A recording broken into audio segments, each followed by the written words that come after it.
Lady Rider na binansagang GTA girl, Himaz Rehas.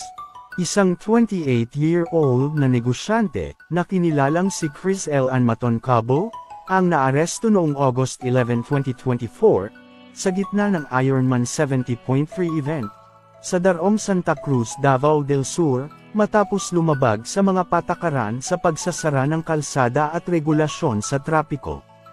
Ayon sa mga ulat, nagmamaneho si Cabo ng isang dark blue Yamaha NMAX motorcycle na may plate number na L769DF, nang pumasok siya sa eksklusibong bike lane na inilaan para sa mga kalahok ng triathlon.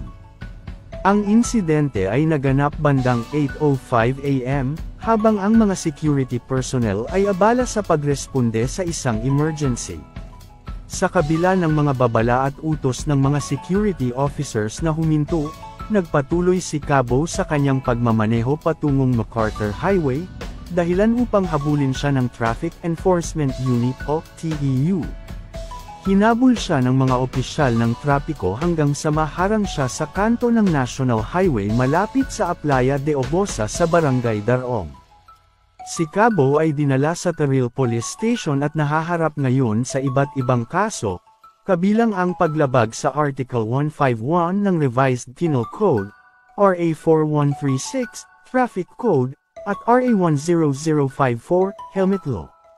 Dagdag pa rito, inakusahan din siya ng pagmamaneho ng walang lisensya, hindi pagsusuot ng helmet, counterflow, mapanganib na pagmamaneho, at hindi pagpapakita ng mga kinakailangang dokumento tulad ng ORCR. Pinuri ni Police Major Bautista ng Davao City Police Office ang mabilis na aksyon ng mga security personnel sa insidente. Binigyang diin niya na walang nasaktan sa mga kalahok ng triathlon, at muling pinaalala sa publiko ang kahalagahan ng pagsunod sa mga patakaran sa trapiko, lalo na sa mga malalaking kaganapan tulad ng Kadayawan Festival.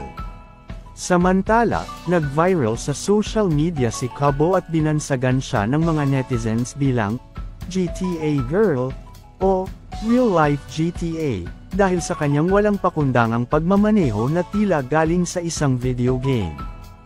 Ang Grand Theft Auto, GTA, ay isang sikat na video game franchise kung saan ang mga manlalaro ay may kalayaang maglibot at magsagawa ng iba't ibang aksyon sa loob ng isang virtual na lungsod.